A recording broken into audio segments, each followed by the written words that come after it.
Hello बच्चों, कैसे हैं आप सब। अब हम पढ़ते हैं इकाई पहली का। इकाई एक का दूसरा चैप्टर है, दूसरा पाठ है। ये पाठ का नाम क्या है? घर। घर आप सबका होता है, जैसे मेरा है। किसी का बड़ा घर होता है, किसी का छोटा घर होता है। ये एक कविता है, आनंदमयी कविता, ठीक है। तो इसी को पढ़ते हैं। तो हमने आपको पहले ही बताया कि घर किसी का बड़ा होता है, किसी का छोटा होता है, लेकिन सबको अपना अपना घर ही अच्छा लगता है। पढ़ते हैं इस कविता के लिए और समझेंगे इसका मतलब। कविता कह रही है कि पापा क्यों अच्छा लगता है अपना प्यारा प्यारा घर। घूम घाम ले खेल खाल ले नहीं भूलता लेकिन घर। कवि कह रहा कविता में कि पापा क्यों अच्छा लगता है अपना प्यारा प्यारा घर। अपना घर जो है, प्यारा प्यारा घर है जो अपना, वो क्यों अच्छा लगता है। कितना भी घूम लें, कितना भी खेल लें, लेकिन अपने घर को फिर भी नहीं भूलते हैं। ठीक है, ये बच्चा अपने पापा से पूछता है, क्या पूछता है?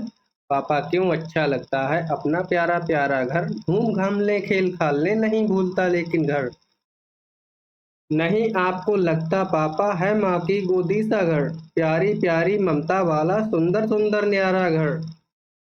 बच्चा कहता है क्या पापा आपको ऐसा नहीं लगता है कि घर जो है वो माँ की गोदी जैसा है और ये प्यारी प्यारी ममता वाला घर है। हमारा जो घर है वो प्यारी प्यारी ममता वाला है, माँ की गोद जैसा है। माँ की गोदी में जैसे अच्छा लगता है, सुरक्षित महसूस करते हैं, वैसे ही हमारा घर भी हमें अच्छा लगता है। ठीक है, तो नहीं आपको लगता पापा है माँ की गोदी सा घर। प्यारी प्यारी ममता वाला सुंदर सुंदर न्यारा घर। कैसा घर? प्यारी प्यारी ममता वाला सुंदर सुंदर न्यारा घर। थककर जब वापस आते हैं कैसे बिछ बिछ जाता घर। खिला पिला आराम दिलाकर नई ताजगी देता घर। जब थक जाते हैं बच्चों, जब आप लोग खेलते हैं बहुत ज़्यादा तो थक जाते हैं, तो थकने के बाद जब घर आते हैं तो कैसे बिछ बिछ जाता है घर। कैसे? चारपाई बिछाकर उस पर सो जाते हैं आराम से, मस्ती से, है ना। और फिर खिला पिला आराम दिलाकर फिर खाते पीते हैं, आराम करते हैं, तो फिर से हमारे शरीर में नई ताजगी आ जाती है घर में रहने से, है ना। तो ये कविता में बताया है। ये कविता लिखी है देविक रमेश ने। देविक रमेश जी ने इस कविता को लिखा है, जिसे हमने पढ़ा। एक बार इसे पूरी पढ़ते हैं क्योंकि कविता अच्छी है। पापा क्यों अच्छा लगता है अपना प्यारा प्यारा घर। घूम घाम ले खेल खाल ले नहीं भूलता लेकिन घर। नहीं आपको लगता पापा है माँ की गोदीशा घर। प्यारी प्यारी ममता वाला सुंदर सुंदर न्यारा घर। थककर जब वापस आते हैं कैसे बिछ बिछ जाता घर। खिला पिला आराम दिलाकर नई ताजगी देता घर। कविता हमने फिर से पढ़ ली है, ठीक है। आगे देखिए, बातचीत के लिए कुछ सवाल हैं। सवाल है पहला, आपको अपने घर में सबसे अधिक क्या अच्छा लगता है और क्यों। आपको बताना है कि आपको अपने घर में क्या चीज़ सबसे अच्छी लगती है और क्यों अच्छी लगती है, वो भी बताना है। तो इसके उत्तर, इन सवालों के उत्तर मैंने नीचे दिए हैं आपके लिए, आप वहां से नोट कर लीजिए। पहला, दूसरा और तीसरा, इन तीनों सवालों के उत्तर नीचे हैं। चौथा सवाल मैं आपको बाद में समझाऊंगा, पहले आप इसे देखिए। पहला सवाल आपको मैंने बताया है, तो इसका उत्तर हो जाएगा मुझे मेरे घर में सबसे सुंदर अपना कमरा लगता है। मुझे मेरे घर में सबसे सुंदर अपना कमरा लगता है। आपको बच्चों अगर कुछ और अच्छा लगता हो तो आप उसे भी लिख सकते हैं, क्योंकि ये बहुत सुंदर है और खिलौनों से भरा है। मेरा कमरा क्यों अच्छा लगता है? क्योंकि ये बहुत सुंदर है और खिलौनों से भरा है। इसकी छत पर चांद तारे बने हुए हैं जो रात को चमकते हैं। मेरे कमरे की छत पर चांद तारे बने हुए हैं जो रात को चमकते हैं, ठीक है। अगला प्रश्न है, आपको कब कब घर की याद आती है। आपको बताना है कि आपको घर की याद कब आती है। तो मैं जब बाहर जाता हूँ या विद्यालय पढ़ने जाता हूँ अपने स्कूल में, या घूमने जाता हूँ, तब मुझे मेरे घर की याद आती है।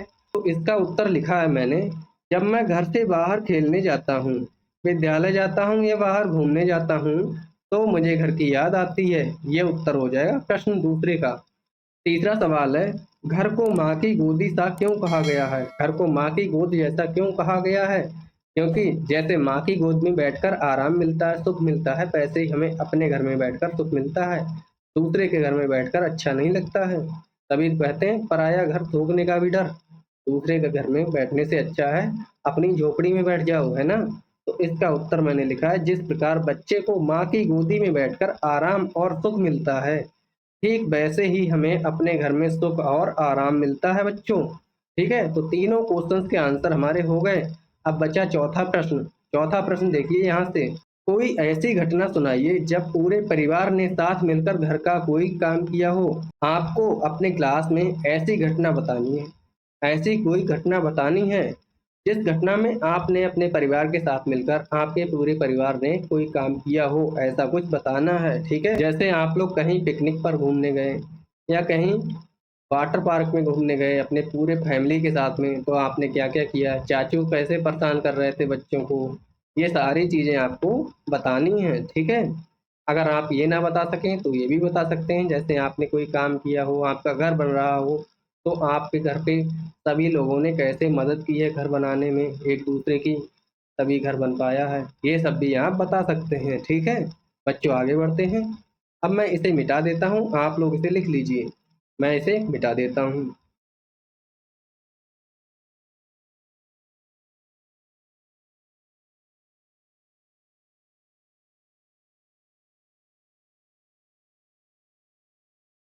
आगे है बच्चों, देखिए खोजें और जानें। ठीक है, पहला है घर।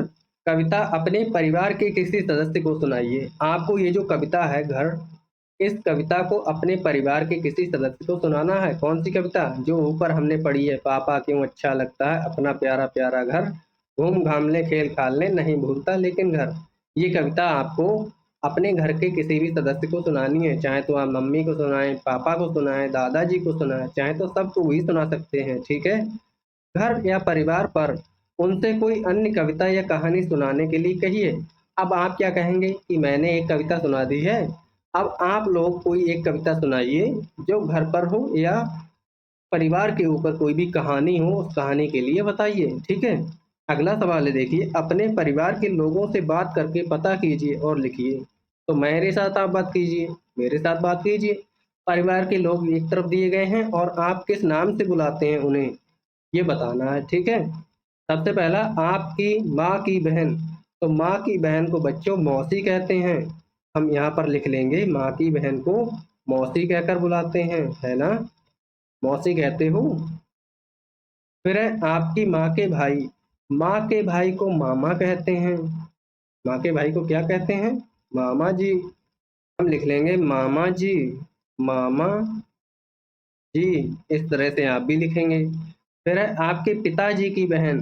अब पापा की बहन को बुआ जी कहते हैं ना, बुआ जी, बुआ जी कहते हैं।